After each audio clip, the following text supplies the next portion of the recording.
പ്രിയപ്പെട്ട കുട്ടികളെ, എല്ലാവർക്കും നമസ്കാരം. എല്ലാവർക്കും സുഖമല്ലേ? എല്ലാവരും സുഖമായും സുരക്ഷിതരായും ഇരിക്കുന്നുണ്ടെന്ന് കരുതുന്നു. എല്ലാവരും ഓൺലൈൻ ക്ലാസ്സൊക്കെ കൃത്യമായി കാണുന്നുണ്ടല്ലോ, നന്നായി പഠിക്കുന്നില്ലേ? നമുക്കിന്ന് 9ാം ക്ലാസ്സിലെ അടിസ്ഥാന പാഠാവലിയിലെ പുതിയൊരു പാഠം പഠിക്കാം. അടിസ്ഥാന പാഠാവലിയിലെ 1ാമത്തെ യൂണിറ്റായ പൂക്കളൊക്കെയും വാക്കുകളാകുമ്പോൾ എന്നതിൽ 3 പാഠവും പഠിച്ചു തീർന്നില്ലേ? ഇനി നമുക്ക് 2ാമത്തെ യൂണിറ്റായ കാഴ്ചയുടെ സംഗീതത്തിലെ ഒരു പാഠമാണ് നമ്മൾ പഠിക്കുന്നത്. എന്താണ് സംഗീതം എന്ന് പറഞ്ഞാൽ, സംഗീതം ഉദാത്തമായ കലയാണ്. സംഗീതം ആസ്വദിക്കുന്നതിന് ഭാഷയുടെയോ ദേശത്തിൻ്റെയോ കാലത്തിൻ്റെയോ ഒന്നും അതിരുകൾ തടസ്സമല്ല. അതുപോലെ തന്നെയാണ് ദൃശ്യങ്ങളും. അതുകൊണ്ടാണ് നമ്മൾ ഡാവിഞ്ചിയുടെ മൊണാലിസയും ചാർലി ചാപ്ലിൻ്റെ സിനിമകളുമെല്ലാം ദേശകാലങ്ങൾക്കതീതമായി നമ്മൾ എന്നും ആസ്വദിക്കുന്നത്. അതുകൊണ്ട് സംഗീതമാകുന്ന കാഴ്ചകളെക്കുറിച്ച് ഓർമ്മിക്കുകയാണ് നമ്മുടെ ഈ ശീർഷകം. ഇത്തരത്തിൽ ദൃശ്യങ്ങളുടെ സംഗീതമാണ് സിനിമ എന്നും പറയാം. ജനകീയ കലയായ സിനിമയെക്കുറിച്ചും തിരക്കഥയെക്കുറിച്ചും നിങ്ങൾ കഴിഞ്ഞ പാഠം കൊടിയേറ്റം അതിൽ പഠിച്ചു കഴിഞ്ഞു അല്ലേ? അതിൻ്റെ പഠന പ്രവർത്തനങ്ങളിലൂടെ കടന്നുപോയപ്പോൾ ഒരു നല്ല തിരക്കഥ എങ്ങനെയാണ് ഒരു സിനിമയുടെ വിജയത്തിന് അടിത്തറയാകുന്നത് എന്ന് നിങ്ങൾ മനസ്സിലാക്കി. ഇനി നമ്മൾ പോകുന്നത് ഒരു നോവൽ ഭാഗവും അതിൻ്റെ ദൃശ്യസാധ്യതകളും ഭാഷാപ്രയോഗ സവിശേഷതകളും ഒക്കെ മനസ്സിലാക്കാനാണ്. അപ്പോൾ നമുക്ക് ഒരു പുതിയ പാഠത്തിലേക്ക് കടക്കാം. അതിനു മുമ്പേ നിങ്ങളുടെ ശ്രദ്ധ ഒരു പത്രവാർത്തയിലേക്ക് ഞാൻ ക്ഷണിക്കുകയാണ്. ഈ അടുത്ത കാലത്ത് ഒരു പ്രമുഖ ദിനപത്രത്തിൻ്റെ വാരാന്തപതിപ്പിൽ വന്നൊരു ലേഖനം മക്കൾ വായിച്ചിട്ടുണ്ടോ? നാസർ മാനു എന്ന മനുഷ്യൻ മറ്റുള്ളവർക്ക് വേണ്ടി ചെയ്തു കൊടുത്ത നല്ല കാര്യങ്ങൾ എന്തൊക്കെയായിരുന്നു എന്നതായിരുന്നു ആ വാർത്തയിലുണ്ടായിരുന്നത്. ധാരാളം പേർക്ക് അദ്ദേഹം വീട് വെച്ചു കൊടുത്തു, പഠിക്കാൻ കുട്ടികൾക്ക് സാമ്പത്തിക സഹായം നൽകി, നിർധനരായ പെൺകുട്ടികൾക്ക് വിവാഹത്തിന് സാമ്പത്തിക സഹായം നൽകി. ഇങ്ങനെ പറഞ്ഞാൽ തീരില്ല അദ്ദേഹം ചെയ്തു കൊടുത്ത സഹായങ്ങൾ. അദ്ദേഹത്തിൻ്റെ ബാല്യകാലം എന്നത് വളരെ കഷ്ടപ്പാട് നിറഞ്ഞതായിരുന്നു. ആ ദുരിതക്കയത്തിൽ നിന്ന് ധീരതയോടെ മുന്നേറിയത് കൊണ്ടാണ് അദ്ദേഹം ജീവിതത്തിൽ വിജയിച്ചത്. അപ്പോൾ അദ്ദേഹം തീരുമാനിച്ചു തൻ്റെ വിജയത്തിൻ്റെ പങ്ക് മറ്റുള്ളവർക്ക് കൂടി അവകാശപ്പെട്ടതാണ് എന്ന്. അങ്ങനെയാണ് ആ സാധാരണക്കാരിൽ സാധാരണക്കാരനായ ആ മനുഷ്യൻ ഇന്ന് എല്ലാവരെയും സഹായിക്കുന്നത്. നാസർ മാനുവിൻ്റെ ഈ കഥ കേട്ടപ്പോൾ കുമാരനാശാൻ്റെ 2 വരി കവിത ഓർമ്മ വരുന്നില്ലേ? അന്യജീവനുതകി സ്വജീവിതം ധന്യമാക്കും അമലയെ വിവേകികൾ. ഇത് ഏതിലെ വരികളാണ്?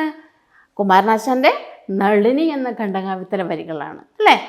മനുഷ്യ സ്നേഹത്തിൽ അധിഷ്ഠിതമായ നിരന്തര കർമ്മങ്ങൾ ചെയ്യുന്ന ധാരാളം മനുഷ്യർ നമുക്ക് ചുറ്റുമുണ്ട്. വലത് കൈ ചെയ്യുന്നത് ഇടത് കൈ അറിയരുത് എന്ന് വിചാരിക്കുന്ന ചിലർ. അവരുടെ സഹായം എന്ന് പറയുന്നത് മറ്റുള്ളവർക്ക് ദൈവത്തിൻ്റെ കൈകളാണ്, വെളിച്ചത്തിൻ്റെ വിരലുകളാണ്. അപ്പം നമുക്ക് പഠിക്കാനുള്ള അടുത്ത പാഠത്തിൻ്റെ പേര് എന്താണ്? വെളിച്ചത്തിൻ്റെ വിരലുകൾ. വെളിച്ചത്തിൻ്റെ വിരലുകൾ എന്നത് ഉറൂബ് എഴുതിയ ഉമ്മാച്ചു എന്ന നോവലിലെ ഒരു ഭാഗമാണ്. ആരാണ് ഉറൂബ്? ഉറൂബ് അദ്ദേഹത്തിൻ്റെ തൂലിക നാമമാണ്. PC കുട്ടിക്കൃഷ്ണൻ എന്നതാണ് അദ്ദേഹത്തിൻ്റെ ശരിയായ പേര്.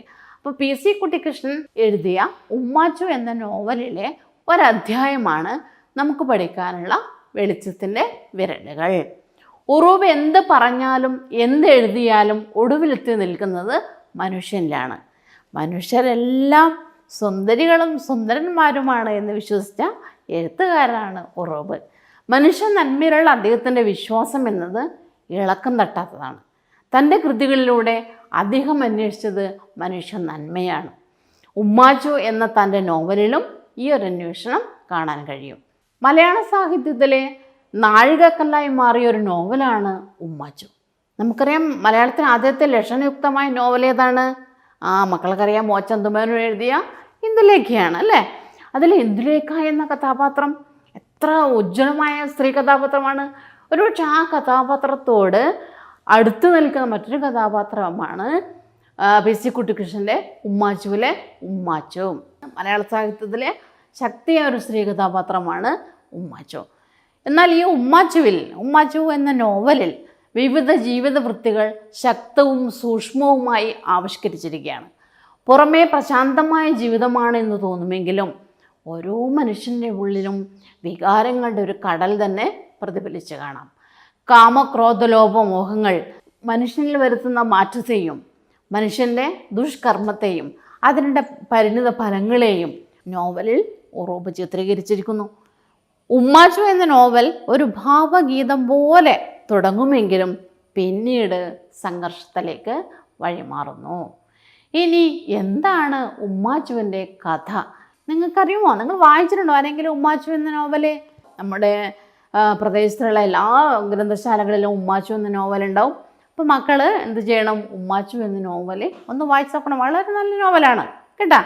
അപ്പോൾ എന്തായാലും ഇപ്പോൾ വായിക്കാൻ പറ്റിയെങ്കിൽ സ്കൂളിൽ എത്തിക്കഴിഞ്ഞാൽ ഉമ്മാച്ചു എന്ന നോവല് മലയാളം അധ്യാപകരോട് എടുത്തു തരാൻ പറയണം. അവരെ എടുത്തു തന്നാൽ വായിക്കണം. വളരെ ഹൃദയസ്പർശിയായ ഒരു പ്രണയകഥയാണ് ഉമ്മാച്ചു.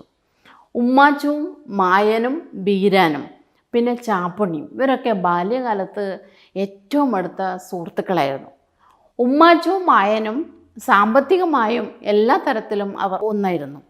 എന്നാൽ ബീരാൻ എന്നത് ആ നാട്ടിലെ ഏറ്റവും വലിയ ചേക്കുട്ടി മുതലാളിയുടെ മകനായിരുന്നു ബീരാൻ. അതായത് വലിയ ധനികനായിരുന്നു ബീരാൻ. ഇവിടെ പള്ളിക്കൂടത്തിൽ വെച്ച് തന്നെ ഉമ്മാച്ചുവും മായനും തമ്മിൽ പ്രണയത്തിലാവുകയാണ്. അപ്പോൾ ഉമ്മാച്ചുവും മായനും വളർന്നു വരുന്നതോടുകൂടി തന്നെ അവരുടെ പ്രണയവും വളർന്നു വന്നു. അപ്പോൾ എന്തുകൊണ്ടും ഉമ്മാച്ചുവും മായനും ഒന്നിക്കേണ്ടവർ തന്നെയാണ്. അവർ സാമ്പത്തികമായും എല്ലാവരും അവരുടെ കുടുംബം ഒന്നാണ്. പക്ഷേ ഈ ഉമ്മാച്ചുവും മായനും അറിയാതെ ബീരാനും നമ്മുടെ ഉമ്മാച്ചുവിനെ പ്രണയിക്കുന്നുണ്ട്. എങ്ങനെ വന്നാലും ശരി ഉമ്മാച്ചുവിനെ വിവാഹം കഴിക്കണമെന്ന് ബീരൻ തീരുമാനിക്കുകയാണ്. അങ്ങനെ അതിനു വേണ്ടി തൻ്റെ ഉപ്പയോട്, ചേക്കുട്ടി മുതലാളി വലിയ ധനികനാണ്, അദ്ദേഹം വലിയ പ്രമാണിയാണ്, അദ്ദേഹത്തിന് ഈ താഴ്ന്ന സാമ്പത്തികമായി ഒക്കെ താഴ്ന്ന ഉമ്മാച്ചുവിനെ ഒന്നും സമ്മതിക്കില്ല, വിവാഹം കഴിക്കാൻ സമ്മതിക്കില്ല. അപ്പോൾ എന്തായാലും ശരി എങ്ങനെയും ഉമ്മാച്ചുവിനെ വിവാഹം കഴിക്കണം എന്നുള്ള ആഗ്രഹം കൊണ്ട് ബീരാൻ എന്ത് ചെയ്തു? അഹമ്മദുണ്ണി എന്ന് പറയുന്ന ആൾക്ക് പൈസ കൊടുത്ത് ഈ ഉമ്മാച്ചുവിൻ്റെ കുടുംബം വളരെ പാരമ്പര്യമുള്ള കുടുംബമാണ് എന്ന് ചേക്കുട്ടി മുതലാളിയെ കൊണ്ട് പറയിപ്പിച്ചു. അപ്പോൾ അങ്ങനെ ചേക്കുട്ടി മുതലാളി തീരുമാനിച്ചു, ഇത്രയും പാരമ്പര്യമുള്ള ഉമ്മാച്ചു തൻ്റെ മകനെ ബീവിയായി വരണം എന്ന്. അങ്ങനെ ചേക്കുട്ടി മുതലാളി നമ്മുടെ ഉമ്മാച്ചുവിൻ്റെ ബാപ്പയായ അത്രഹലിയോട് ഉമ്മാച്ചുവിന് വിവാഹം കഴിച്ച് തരണം, ബീരാന് വേണ്ടി വിവാഹം കഴിച്ച് തരണമെന്നാവശ്യപ്പെട്ടു. അപ്പോൾ നിർദ്ധനായ അത്രഹലിക്കൊന്നും എതിർക്കാൻ കഴിയില്ല. കാരണം ഈ നാട്ടിൽ പ്രമാണിയാണ് വന്ന് ചോദിക്കും തൻ്റെ മകളെ, അദ്ദേഹത്തിൻ്റെ മകനെ വിവാഹം കഴിച്ചു കൊടുക്കണം. അപ്പോൾ ഒന്നും ചെയ്യാൻ കഴിയില്ല. അപ്പോൾ അതുകൊണ്ട് ഉമ്മാച്ചുവിനാണെങ്കിലും തൻ്റെ പ്രണയം ബാപ്പയ്ക്കറിയാമെങ്കിൽ കൂടിയും ഒന്നും ഉമ്മാച്ചുവിനും ചെയ്യാൻ കഴിയില്ല. അത്രയും പ്രമാണിയാണ് ചേക്കുട്ടി മുതലാളി. അങ്ങനെ ബീരാനും ഉമ്മാച്ചുവും തമ്മിലുള്ള വിവാഹം കഴിയുകയാണ്. അതോടുകൂടി മായൻ വളരെ നിരാശനാവുകയാണ്.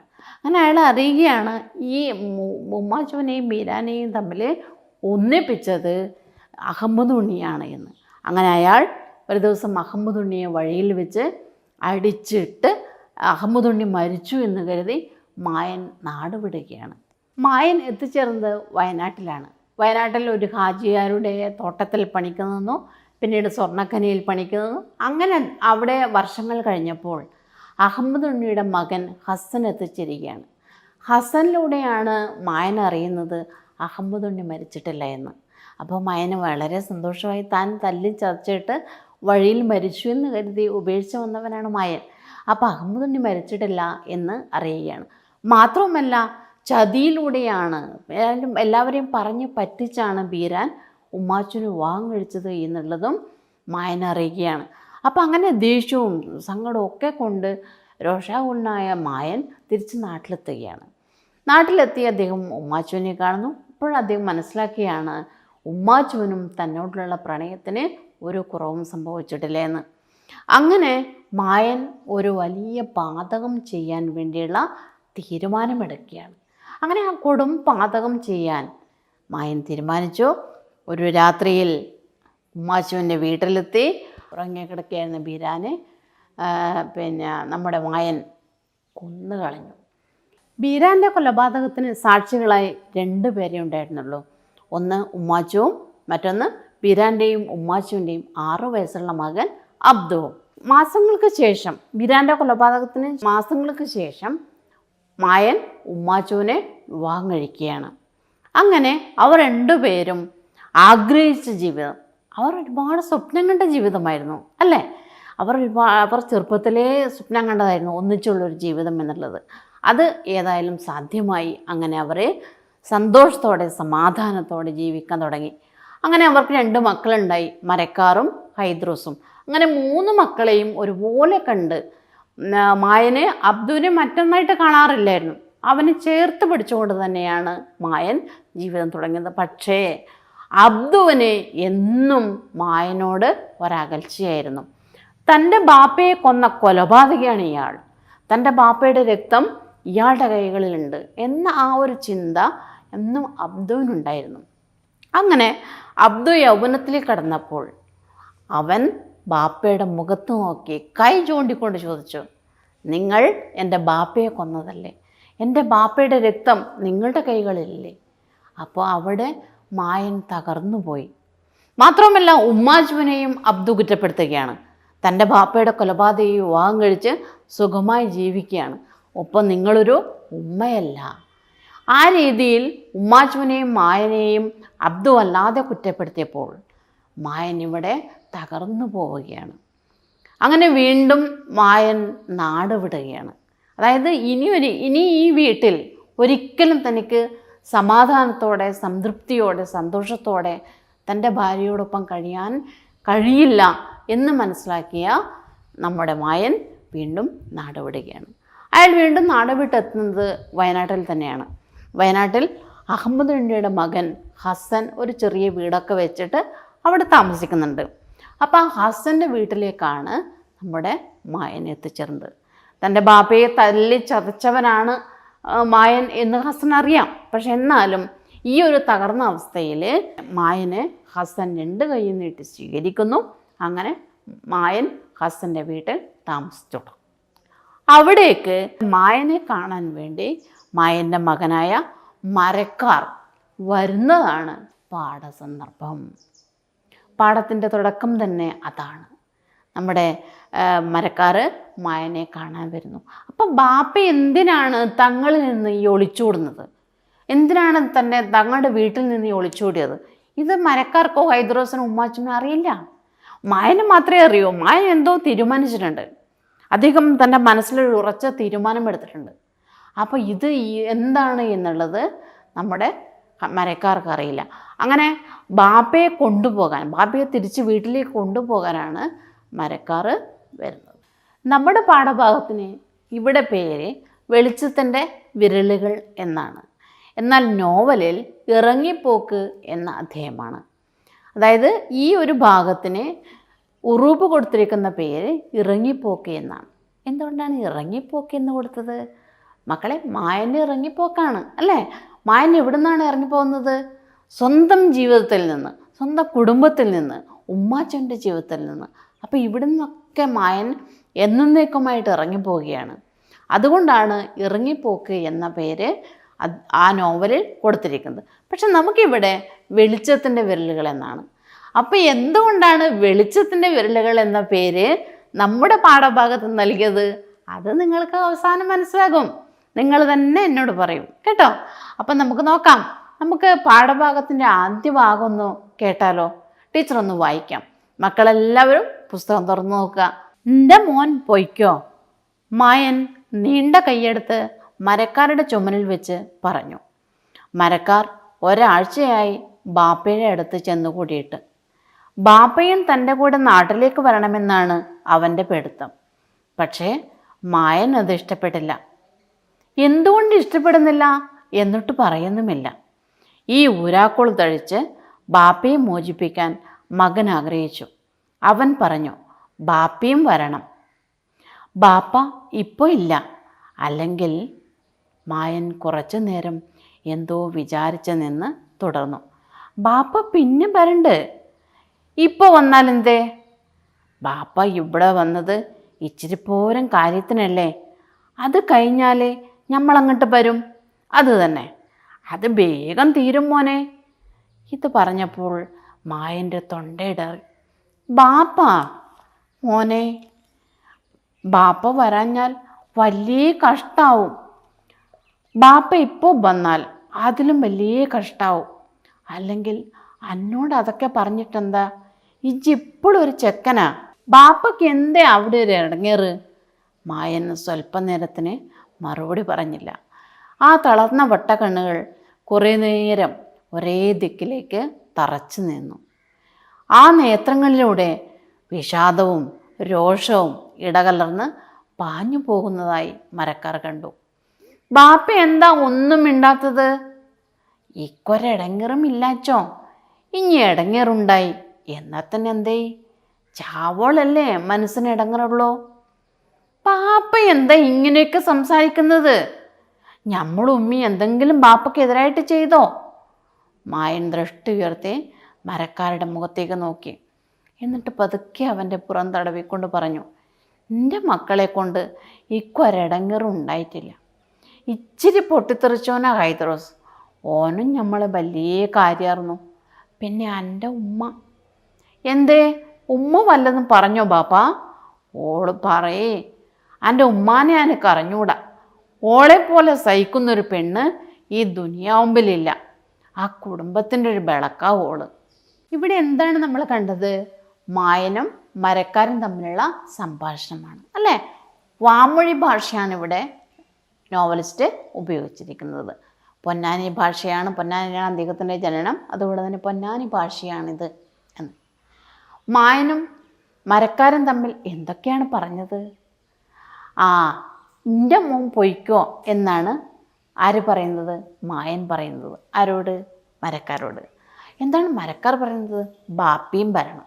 എന്ത് പറഞ്ഞാലും ശരി, ബാപ്പ തൻ്റെ കൂടെ വരണം, തൻ്റെ കൂടെ കൊണ്ടുപോകും. ബാപ്പയെ തൻ്റെ കൂടെ കൊണ്ടുപോകാനാണ് മരക്കാർ എത്തിയിരിക്കുന്നത്. അതായത് ഉമ്മയും പറഞ്ഞയച്ചിട്ടുണ്ട് ബാപ്പയെ കൊണ്ടുവരണമെന്ന്. അതുകൊണ്ട് ബാപ്പയെ കൊണ്ടുവരാൻ വേണ്ടിയാണ് നമ്മുടെ മരക്കാർ എത്തിച്ചേർന്നിരിക്കുന്നത്.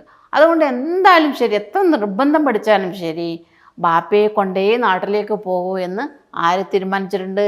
മരക്കാർ തീരുമാനിച്ചിട്ടുണ്ട്. അതുകൊണ്ടാണ് പറയുന്നത് ബാപ്പ എന്തായാലും വരണം. പക്ഷേ മായൻ വളരെ വലിയൊരു തീരുമാനമെടുത്തിരിക്കുകയാണ്. മനസ്സിൽ ഉറച്ചൊരു തീരുമാനമെടുത്തിരിക്കുകയാണ്. അതെന്താണെന്ന് ആർക്കറിയില്ല, ആർക്കും അറിയില്ല. അപ്പം അതുകൊണ്ട് തന്നെ മായനെ ഇളക്കാനേ പറ്റുന്നില്ല. മായൻ മകനോട് പറയുകയാണ്, മോൻ പോയിക്കോ, ബാപ്പ വരും. ബാപ്പ ഇവിടെ ഒരു ചെറിയ കാര്യത്തിനാണ് വന്നിരിക്കുന്നത്. ആ കാര്യം കഴിഞ്ഞാൽ ബാപ്പ വരും, മോൻ പോയിക്കോ. അപ്പോൾ ഇവിടെ ഉപ്പയും മകനും തമ്മിലുള്ള, ബാപ്പയും മകനും തമ്മിലുള്ള വികാര നിർഭരമായ രംഗമാണ് അല്ലേ? നിങ്ങൾ നോക്കൂ. എന്നിട്ട് ചോദിക്കുകയാണ്, ബാപ്പയ്ക്ക് എന്തെങ്കിലും ഞങ്ങളെ കൊണ്ടൊരു ഇടങ്ങേറുണ്ടായി. എന്താണ് ഈ ഇടങ്ങേറ്?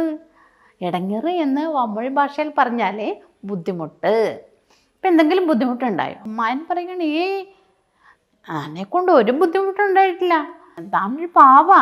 പിന്നെ ഹൈദ്രോസ് അവൻ ഇത്തിരി പൊട്ടിത്തെറിച്ചോനാ, എങ്കിലും അവനെ കൊണ്ട് ഒരു ബുദ്ധിമുട്ടും ഇല്ല. പിന്നെ എൻ്റെ ഉമ്മ. അപ്പോൾ പിന്നെ നമ്മുടെ മരക്കാർ ചോദിക്കുകയാണ്, ഉമ്മയെ കൊണ്ട് എന്തെങ്കിലും ബുദ്ധിമുട്ടുണ്ടായോ ബാപ്പ? അവിടെയാണ് ആ ഉമ്മാച്ചനോടുള്ള എല്ലാ പ്രണയവും ആ സ്നേഹവും എല്ലാം മായനിൽ നിന്ന് പുറത്തേക്ക് വരുന്നത്. അതുകൊണ്ടാണ് പറയുന്നത്, ഈ ദുനിയാവിൽ അവളെപ്പോലെ സഹിക്കുന്നൊരു പെണ്ണ് ഇല്ല. ഈ കുടുംബത്തിൻ്റെ, നമ്മുടെ കുടുംബത്തിൻ്റെ വിളക്കാണോള്. എന്താണ് കുടുംബത്തിൻ്റെ വിളക്ക് എന്ന് പറഞ്ഞാൽ? ആ കുടുംബത്തിൻ്റെ ഐശ്വര്യം അല്ലേ?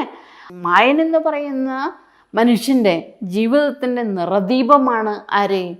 ഉമ്മാച്ചു. ആ നിറദീപം ഒരിക്കലും ഇല്ലാതാക്കാൻ ആരാഗ്രഹിക്കില്ല? മായൻ ആഗ്രഹിക്കില്ല. ഉമ്മാച്ചു എന്നാണോ തൻ്റെ ജീവിതത്തിലേക്ക് കടന്നു പോകുന്നത്, അന്ന് മാത്രമാണ് തൻ്റെ ജീവിതത്തിൽ ഐശ്വര്യമുണ്ടായത്. അപ്പോൾ ഉമ്മാച്ചുവിനെ കുറിച്ചൊന്നും പറയരുതേ. അവിടെ ഒരുപാട് സഹിച്ചവളാണ്. എന്തൊക്കെയാണ് അവൾ സഹിച്ചത്? ഒട്ടും ഇഷ്ടമില്ലാത്തൊരു വിവാഹത്തിന് നമ്മൾക്ക് സമ്മതിക്കേണ്ടി വന്നു അല്ലേ? ബീരാൻ എന്ന് പറയുന്ന വലിയ പണക്കാരൻ്റെ മുമ്പിൽ, ചേക്കുട്ടി മുതലാളിയുടെ മുമ്പിൽ നിസ്സഹായി തീർന്നു. അപ്പോൾ അതുകൊണ്ട് തന്നെ വളരെ അസംതൃപ്തമായൊരു ദാമ്പത്യമായിരുന്നു ആരുടേത്? നമ്മുടെ ഉമ്മാച്ചുവിൻ്റേത്. അപ്പോൾ ആദ്യത്തെ ദാമ്പത്യം എന്നുള്ളത് വളരെ അതൃപ്തമായ ദാമ്പത്യം. അതിനുശേഷം ബീരാൻ്റെ മരണം, അതിനുശേഷം മായനുമായിട്ടുള്ള വിവാഹം. അവിടെയാണ് കുറച്ചെങ്കിലും ഉമ്മാച്ചു സ്നേഹത്തോടെ, സന്തോഷത്തോടെ, സമാധാനത്തോടെ ജീവിച്ചത്. പക്ഷേ അതും നീണ്ടു നിന്നോ? ഇല്ല അല്ലേ? മകൻ കുറ്റപ്പെടുത്തുന്ന തുടങ്ങി. അവൻ്റെ മുമ്പിൽ താൻ കുറ്റക്കാരിയാണ് എന്നൊരു ബോധം, ഒരു കുറ്റബോധം ആർക്കുണ്ട്? ഉമ്മാച്ചുവിന് ഉണ്ട്. അങ്ങനെ ഉമ്മാച്ചു വളരെയധികം സഹിച്ചുകൊണ്ടാണ്, പക്ഷെ അവൾ അതെല്ലാം സഹിക്കുകയാണ്. എന്തിനു വേണ്ടി? തൻ്റെ പ്രിയപ്പെട്ടവന് വേണ്ടി, മായന് വേണ്ടി, മക്കൾക്ക് വേണ്ടി. അപ്പോൾ അത്രമാത്രം അവൾ മായനെ സ്നേഹിച്ചിരുന്നു. മായനോടൊത്തുള്ള ജീവിതം മാത്രമാണ് അവൾ ഈ ദുനിയാവിൽ സ്വപ്നം കണ്ടത്. അപ്പം അങ്ങനെ അവൾ ഒക്കെ സഹിച്ചത്, ഇതെല്ലാം സഹിച്ചത്, എല്ലാ ത്യാഗവും ചെയ്തത് എന്തിനു വേണ്ടിയാണ്? മായൻ്റെ സ്നേഹത്തിന് വേണ്ടിയാണ്, മായനോടൊപ്പമുള്ള ജീവിതത്തിന് വേണ്ടിയാണ്. അത്രയും സഹിക്കുന്ന നമ്മുടെ ഉമ്മാച്ചു ആ കുടുംബത്തിൻ്റെ വിളക്കാണ് എന്നാണ് പറയുന്നത്. മക്കളെ, ഈ പാഠത്തിൽ ഒരു വാചകമുണ്ട്, ഒരു കൊച്ചു മോട്ടോർ ബോട്ട് വലിച്ചു കൊണ്ടുപോകുന്ന കെട്ടുവഞ്ചി പോലെ എന്നൊരു വാചകം. വളരെ മനോഹരമൊരു വാചകമാണ് അല്ലേ? എന്ത് കാവ്യാത്മകമായ വാചകമാണത്. നിങ്ങൾ നോക്കൂ, ഇവിടെ ആരെയാണ് കൊച്ചു മോട്ടോർ ബോട്ട് എന്ന് പറഞ്ഞിരിക്കുന്നത്? മരക്കാരെയാണ്. അവൻ ചെറുപ്പമാണ്, ഊർജ്ജസ്വലനാണ് അല്ലേ? എന്നാൽ മായനാരാണ്? കെട്ടുവഞ്ചിയാണ്. മോട്ടോർ ബോട്ട് വലിച്ചു കൊണ്ടുപോകുന്ന കെട്ടുവഞ്ചി. എന്തിട്ടെങ്കിലും സഹായം ഉണ്ടെങ്കിലേ നീങ്ങൂ. മായന് പ്രായമായി, ശരീരത്തിനെ മാത്രമല്ല മനസ്സിനെയും ക്ഷീണം ബാധിച്ചു. പുറമേ പ്രശാന്തമാണ് എന്ന് തോന്നുമെങ്കിലും മായൻ്റെ ഉള്ളിൽ സംഘർഷത്തിൻ്റെ ഒരു കടൽ ഇളകി മറിയുകയാണ്. മായന് സ്വന്തമായി ഒന്നും ചെയ്യാൻ കഴിയുന്നില്ല. അയാൾ മരക്കാരുടെ പിന്നാലെ ഇങ്ങനെ പോവുകയാണ്. അതുകൊണ്ടാണ് കൊച്ചു മോട്ടോർ ബോട്ട് വലിച്ചു കൊണ്ടുപോകുന്ന കെട്ടുവഞ്ചി എന്ന് പറഞ്ഞിരിക്കുന്നത്. പടിക്കൽ വെച്ച് അവ തമ്മിലുള്ള കെട്ടഴിഞ്ഞു. മകൻ മുന്നോട്ട് പോവുകയാണ്. കെട്ടഴിഞ്ഞ കെട്ടുവഞ്ചി പോലെ പാവം മായൻ അനാഥനായി ആ പടിക്കൽ നിൽക്കുകയാണ്. എല്ലാം തകർന്നടിഞ്ഞതുപോലെ, അത്രയും തകർന്നൊരവസ്ഥ, ഒരു മനുഷ്യൻ്റെ അത്രയും നിസ്സഹായ അവസ്ഥയിൽ മായൻ നെഞ്ചിൽ നിന്ന് എന്തോ ഒന്ന് ചീന്തിയെടുത്ത വേദന പോലെ അവിടെ അങ്ങനെ തറച്ചു നിൽക്കുകയാണ്. മക്കൾ, നമുക്ക് ഇന്നത്തെ ക്ലാസ് മതിയാക്കാം. അടുത്ത ക്ലാസ്സിലേക്ക് ചെയ്തു വരാൻ വേണ്ടി ടീച്ചർ 2 പ്രവർത്തനങ്ങൾ തരാം. മക്കളത് ചെയ്യുമല്ലോ. ഒന്നാമത്തെ പ്രവർത്തനം എന്താണ്? പാഠഭാഗം നന്നായിട്ട് വായിക്കുക. നിങ്ങൾക്കൊക്കെ വായന കുറവാണ് എന്ന് രക്ഷിതാക്കളൊക്കെ എന്നെ വിളിച്ച് പറഞ്ഞിട്ടുണ്ട്. നിങ്ങളൊക്കെ ഓൺലൈൻ ക്ലാസ് കാണുന്നുണ്ട്, കൃത്യമായിട്ട് എഴുതുന്നുണ്ട്, പക്ഷെ വായന കുറവാണ് ടീച്ചറെ എന്നാണ് പറയുന്നത്. ഒരു ചോദ്യം കൂടിയുണ്ട്. ഒരു കൊച്ചു മോട്ടോർ ബോട്ട് വലിച്ചു കൊണ്ടുപോകുന്ന കെട്ടുവഞ്ചി പോലെ പടിക്കൽ വെച്ച് അവ തമ്മിലുള്ള കെട്ടഴിഞ്ഞു. ഈ വാക്യം വിശകലനം ചെയ്ത് കുറിപ്പ് തയ്യാറാക്കുക. ഒന്ന് വായിക്കുക, മറ്റൊന്ന് ഉത്തരം എഴുതുക. ഉത്തരം എഴുതിയതിന് ശേഷം നിങ്ങളുടെ മലയാളം അധ്യാപകർക്ക് അയച്ചു കൊടുക്കുക. അവരുടെ അഭിപ്രായം കൂടി അറിഞ്ഞ് ഉത്തരം തിരുത്തണമെങ്കിൽ തിരുത്തുക. അപ്പോൾ നമുക്കിനി അടുത്ത ക്ലാസ്സിൽ കാണാം. ബൈ.